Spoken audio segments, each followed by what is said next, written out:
Hello everybody. All right, so I guess, slideshow. And so I will just start off by essentially front-loading kind of the two key takeaways from the presentation. And essentially they're as follows. So number one, at Qualia Research Institute, we think that, taking phenomenology seriously is really important. Of course, when you ask a person about their subjective experience, there's all kinds of issues, confabulation or the sort of things that Manoj was talking about. However, if you want to really try to make sense of something really complex, like for example, the phenomenology of DMT, I am of the thinking that essentially an approach where you give people off the streets psychedelics, and essentially afterwards you give them a questionnaire, where you ask them, did you experience simple or complex geometry or something like that, is really not getting at the actual phenomena at hand. That we can draw inspiration from, for example, how electromagnetism was figured out, where it wasn't, taking people off the streets and giving them magnets for 5 minutes and then asking them, okay, did you experience simple or complex hallucinations or feelings with the magnets? It really was a team of people over a long period of time, essentially playing with the phenomena over and over and over again, writing papers about it, trying to draw the field lines, make sense of it, propose equations. And through this process of kind of a distributed think tank, eventually we arrived at the Maxwell's equations, which was very much of a team effort. So at QRI, essentially, we think of how to make sense of exotic states of consciousness in a kind of similar way. We have this thing we call Phenomenology Club, which we hold regularly by invitation only, where we invite extremely experienced psychonauts and meditators with very technical backgrounds. For example, people who were at some point math professors at MIT. Of course, most of the people are going to remain anonymous, but essentially, there are people who really, really take very seriously actually the phenomenology of their experience and try to make sense of it in comprehensive ways. The second insight, which I'm going to front load, is kind of at the leading edge of what we're thinking about at QRI. So there is this paradigm I'm going to walk you through pretty quickly, which is neural annealing. But there's a very big update, which is neural field annealing. And the bottom line, the very, very simple one-line description is, if you treat your nervous system as a field, in many cases, it learns to behave as that field. And I think this has all sorts of profound implications. Okay, so there's a lot of pictures that I'm going to show you. So this is almost kind of to give you some intuitive sense of what I'm talking about. And of course, I'm be very happy to talk more one-on-one, or feel free to approach me. But essentially, you take DMT or something along those lines, and you experience these sort of patterns. What's going on with this? So right off the bat, in 2019, gave a presentation called The Hyperbolic Geometry of DMT Experiences. Essentially was a massive, massive summary of, all of these conversations from Phenomenology Club, in addition to a lot of theorizing and essentially feedback, getting these mathematicians to actually, later on, try new experiments and see what happens and report back. And essentially, there does seem to be this mathematical progression of different kind of structures depending on the dose and depending on the stage of the trip. There's a particular one which doesn't require a lot of DMT. It's a relatively low dose experience, which is what we call the symmetry hotel, which is where essentially when you look around, every single surface is tessellated with symmetrical patterns. In the literature, this is called symmetrical texture repetition. But one of the early things that I found, this is all the way back to 2016, is that these are not just any kind of symmetries. Actually, mathematically, there are these things that are called the wallpaper symmetry groups, which is all of the ways in which you can tessellate a two-dimensional plane in a fully symmetrical way. And you can prove that there's no other way. So one of the early things that we kind of gathered at QRI was, essentially going into sensory deprivation and exotic states of consciousness and really cataloging, these mathematicians, physicists cataloging what is it that comes up in their visual field. And it turns out that every single one of these 17 wallpaper symmetry groups are attractors in the visual field. So it's not just something bilateral symmetry or rotational symmetries. No, any symmetry actually can appear. So that is one important kind of hint, or one important data point. And yeah, they are constantly transforming and so on. But usually, however, the symmetry generators tend to be the same once you get the attractor. And then, another thing to point out about DMT, this is at a relatively higher dose. This is definitely not breakthrough, but this is what we call the upper magic eye level in our categorization of all of these levels. Just to give you a sense, this might be something like in the range of like 15 milligrams vaporized. You get to a place that's called, or we call it, the crystal world, which is essentially when you get a 3D, full 3D crystallographic tessellation of your visual field. Now, there are actually 230 of these things. They're called space groups. And, we have no idea if all of them are possible attractors in the visual field. I suspect they are, simply because the visual system does seem to be extremely, extremely general. But we simply don't know yet. And, training somebody to look at a, three-dimensional crystallographic structure and tell you, okay, yeah, that's like the, star 437 symmetry group is actually pretty difficult, right? So this might take a while to actually catalog. And yeah, to a large extent, one of the very, very kind of like big picture views of how to make sense of DMT is that essentially it increases the energy of your consciousness, and that manifests in all sorts of ways, whether it is in terms of bright colors or fastly moving shapes, or in particular, the curvature of the geometries of experience, which if you want to learn more about it, you can look at the presentation or any of the dozens of articles I've written about this. But okay, so like at a very, very, from a very high level perspective, there's this thing we call the Hamiltonian of consciousness. In physics, if you take a particular physical system, there's one way of computing what is the total energy in that system. In the absolutely most simple case, it would be something like what is the total, potential plus kinetic energy, and if the system is closed, in principle, that actually stays the same throughout, right? So we hypothesized that at least within kind of like a particular energy range of consciousness, there is such a thing as like a Hamiltonian of consciousness, which is that there's some kind of energy equivalence between, for example, the brightness of colors, or how fast things are moving, or how curved things are in your visual field. And so, in one occasion, you may take DMT and your experience may actually be just a very, very bright visual field. In a different occasion, you may take DMT and it might just be a very, very loud sound. Usually, they're going to be trading off each other. But the point is that if you were to kind of like aggregate, the brightness of your visual field, how fast it's moving, its curvature, and so on, it gives you a particular score, which would be the energy score of your state of consciousness. And essentially, it looks something along the lines of here. Like as you go down, it gets like more curved, more complex, more intricate, more stressed. And that just happens with an increased dose. Importantly, within a particular level of the Hamiltonian of consciousness, there can still be a lot of transformations, right? Like for example, this is a hyperbolic surface is moving and is shaping, but actually the curvature stays constant. And so in that sense, the intrinsic energy of that surface is the same, even though it's morphing. And so on a particular, stabilized dose of DMT, lots of things may be happening, but what I would claim is that, yeah, there are actually energy transformations, and the total energy stays the same. Now, okay, you have this enhanced energy, but how does that, end up generating these, like structures and patterns? So there's this process of essentially this energy essentially dissipating via energy sinks. And according to our theory, there's like primary two very, very large energy sinks.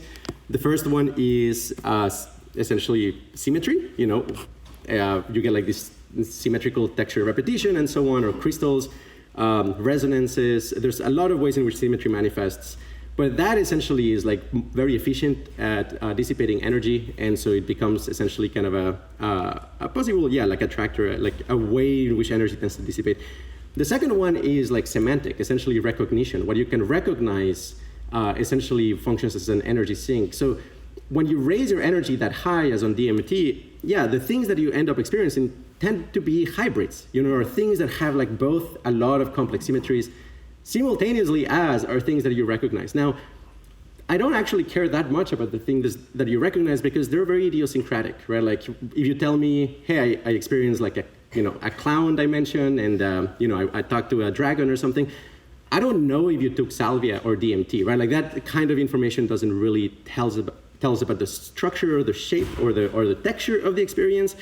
Whereas if you talk about the symmetry groups, actually, I think you can tell what kind of drug you're talking about for a number of reasons. Okay, so as a kind of like very, very high-level recap, principles of neural annealing, and you can see more about it from Johnson in 2019, and also something I published in a magazine called Harmonic Society. But yeah, I mean, essentially, there's energy sources and energy sinks. What you pay attention to gets energized. So attention functions as an energizer. Sensory data is energizing. Surprise is energizing. Valence is energizing. Any of these features you can use in meditation in order to raise your energy. And then also you have energy sinks, which we would have essentially, symmetries, previously experienced pattern, and something I'm not going to go into, which is good information to form fit. One of the latest iterations, also you can read about this on the website, is this whole concept of psychedelic thermodynamics, which is trying to map how this energy transforms, from one shape to another, and ultimately dissipates in your experience. It's kind of like, okay, DMT is going to be a massive injection of energy. How does this energy transform and get dissipated? And that's something that we're trying to make sense of. And I think, ultimately we will have like full equations that can be empirically tested in a lab is the vision. However, there is a new piece of the puzzle, which I think is really important, and I'll walk you through, a couple kind of examples of how these manifests, which is adding the component or the insight that also there's this, mathematical structure, which are fields that really, really matter. And I'll give you actually two examples to kind of like get you started on like what do I mean by these conscious fields. Imagine this your neural network with a lot of complex intermeshing synapses. This is just for illustration purposes. I'm going to give you like an anecdote, which is that essentially like 2021. I think it was like 2020. I was doing research on body vibration. And essentially, playing all sorts of things like, hey, can we induce like a psychedelic level type of experience with body vibration, also like stroboscopic stimulation and audio. I played for like, hundreds of hours with these devices. And here's the thing, they're not necessarily entirely safe because like very weird things can happen to you if you actually explore these quite a bit. One example is, in the literature, especially for strobing lights, there's a lot of people who are interested in 40 hertz, maybe because it has to do with, gamma frequencies, maybe something to do with rejuvenation. I think the story is pretty unclear. However, there's a lot of people who are interested in like, hey, like if you use like 40 hertz in various modalities, maybe that's going to be like healing or helpful. So one of the early things that we tried to do was like, hey, can we improve upon 40 hertz? And to do that, I did an experiment, which was I'm going to use like full body vibration and input 40 hertz every day for 20 minutes. And I did that for 2 weeks. And I had actually to stop because I started getting sleep paralysis, uncontrollable sleep paralysis, where I would essentially wake up in this like 40 hertz realm, where I was completely stuck in this like 40 hertz vibration. I just couldn't get off of it. And I would be there for like 10, 20 minutes as long as the sleep paralysis would continue. So what on earth is happening there? So again, like, be actually kind of careful about what kind of patterns you input into your nervous system, because you may be annealing some interesting things that might not be necessarily the best for you. But if you can imagine, to a first approximation, you have this, 40 hertz vibration, you're getting these standing wave patterns all across your nervous system. Maybe perhaps through a process of Hebbian learning, neurons that fire together, wire together, you're essentially training your nervous system to essentially predict and anticipate this 40 hertz standing wave pattern. And my guess then is actually over time, your nervous system learns to generate it as well. And essentially, it may be good or bad depending on things such as what is like the consonance or dissonance or noise characteristic of those resonant frequencies. But you can do, I think like things are far more interesting and beautiful having to do with field behavior. So I would actually claim that, all of these like beautiful psychedelic imagery, often involving symmetries, often involving rays of light, and often involving, symmetrical shapes in what looks like some kind of harmonic pattern. Actually, they're depictions of field behavior in your conscious experience. And this is something that you can actually play with in a, perhaps much more wholesome and helpful way than with a 40 hertz vibration, which again, I don't recommend. But essentially, yeah, if you treat internal representations with, let's say, very pleasant vibrations, you had a traumatic experience with somebody or like a breakup or something like that, and whenever you imagine that person, you send them, loving kindness, that can actually help over time.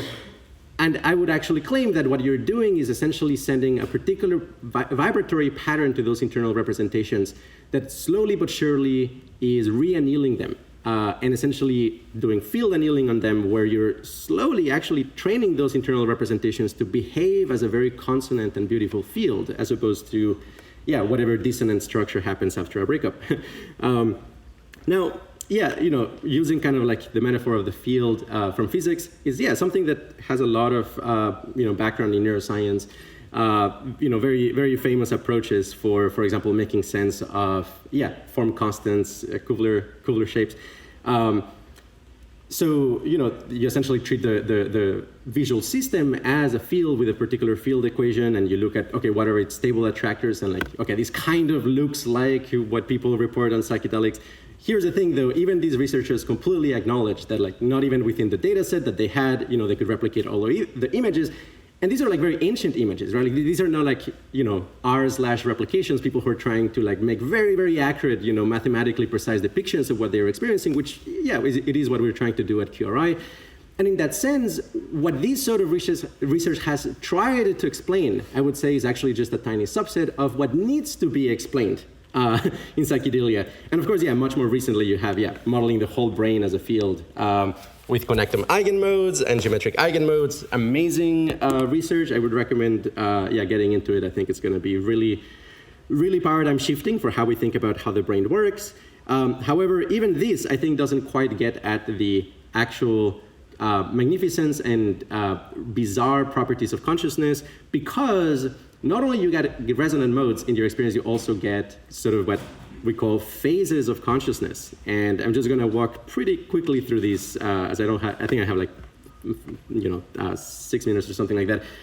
But essentially, different states of consciousness may be characterized by different textures of your energy body, speaking very, very esoterically. Very, very phenomenologically accurate, I would say, if you experience the first jhana, which is like a very advanced state of concentration, a very beautiful meditation state. It really feels kind of like this very silky, extremely smooth, kind of like sheath all throughout your energy body. Whereas, let's say like a normal mundane state of consciousness, if you introspect, right now, what does like the texture of your experience feel like? It might be, maybe more something like denim. If you're irritated or stuffed, maybe, something more coarse, kind of irritated. Corduroy, maybe metaphorically would be kind of like what it feels like to go on a first date, or imagine like your first kiss, kind of like a very velvety quality of consciousness. Or if you're having like very unusual sensations, you may have kind of like this like mixed fabric experience. So, I hypothesize essentially, that there is a patchwork of fields which form an ecosystem of interactions that we're instantiating on any particular moment in time.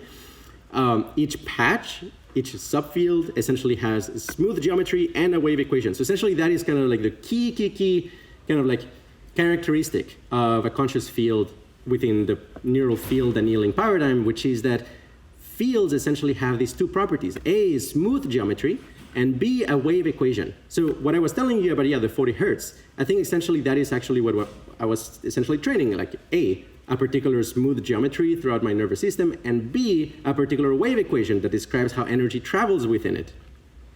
Now, okay, so like revisiting kind of the state space of consciousness and the tryptamine realms and how to make sense of neural field annealing in this context. There are a couple kind of like particularly bizarre things. This is, essentially phenomenology club sort of material. I don't think, we understand this at all, but it seems to be a kind of like an empirical observation. Again, ultimately we'll have to demonstrate this in a lab, but I think these are like powerful research leads. But essentially when you do have a very, very homogeneous field-like behavior in consciousness, for example, DMT or 5-MeO DMT or the Jhanas, there is a holographic property to these fields, meaning that you can reconstruct from a subset of it. Reconstructions from a subset of it are possible. Seems to act as unit and evolve in symmetry. One can introspect on the frequency domain and appreciate it that way because it is coherent and clear. And yeah, sometimes strange lensing effects can happen, and I'll describe that if you come to me later, especially for making sense of the formalist Jhanas. I think the lensing effects are actually very important.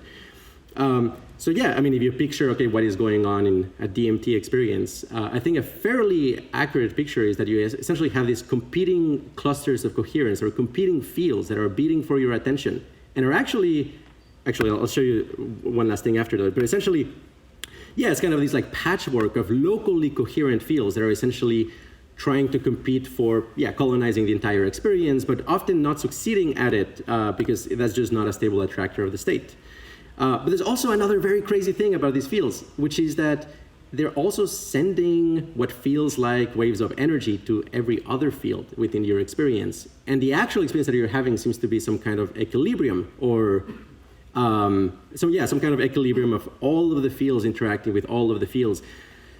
This is something you can actually play with, again, also in meditation retreats. And I would encourage you to do it if you play with this and you, for example, play with how these fields interact with one another. Definitely reach out. I would love to have a conversation about this. Again, this is, I would say, like at a pre-paradigmatic state, but it's the sort of thing like, hey, this very weird thing that seems to be pretty universal for anybody who pays attention to, that we do not understand.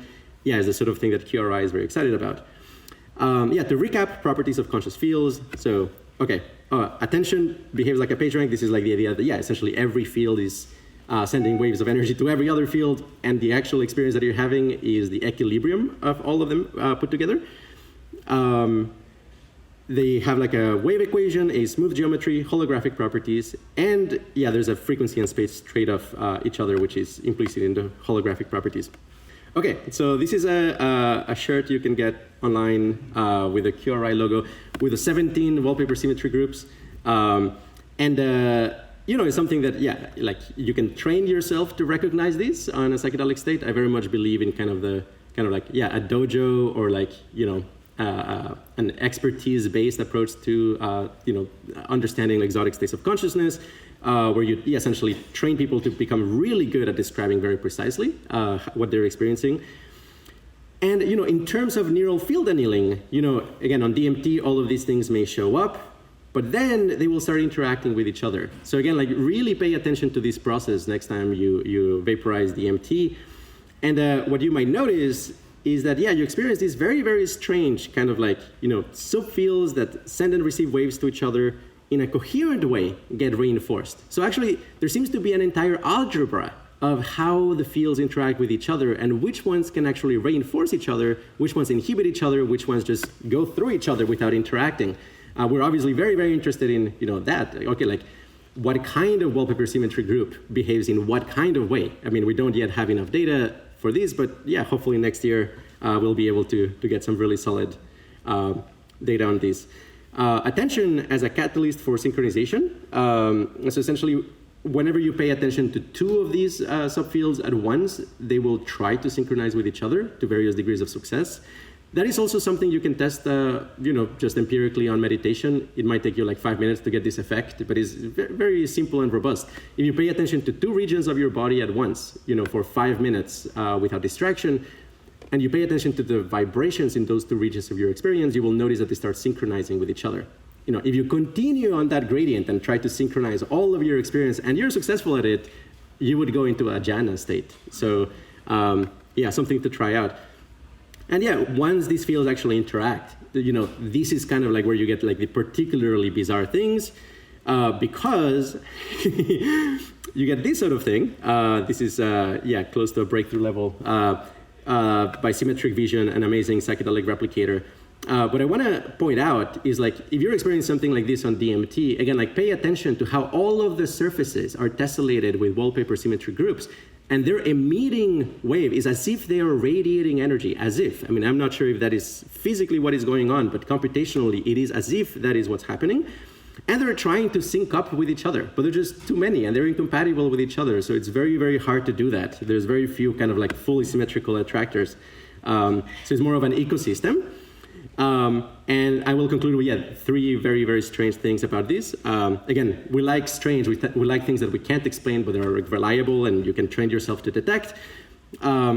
But yeah, I mean, essentially, one of the recent things I've actually have become convinced of, I was very skeptical of these being possible, but now I'm pretty convinced it is possible, it is that you can actually bootstrap higher dimensional spaces by combining these fields together.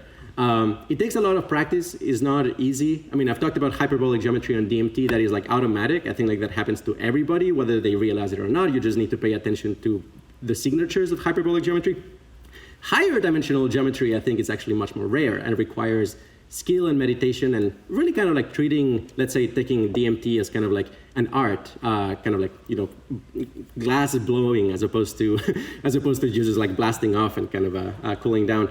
And then, yeah, each of these fields will function as a frame of reference. So my theory is that actually these DMT entities are field clusters that essentially function as coherent wave emitters within your experience, and therefore they feel like witnesses of your experience. But yeah, I suspect they're hallucinations. And yeah, finally, with field behavior and field annealing, very crazily, I actually think that when you take DMT, you're instantiating an evolutionary process. You know, and I don't mean this in a metaphorical sense, because evolution really just requires reproduction, selection, and variation. And I think that it goes on in how the fields essentially interact with one another. And I think, yeah, that's about it. So thank you, everybody. And yeah, I want to thank my collaborators and donors and advisors. Thank you.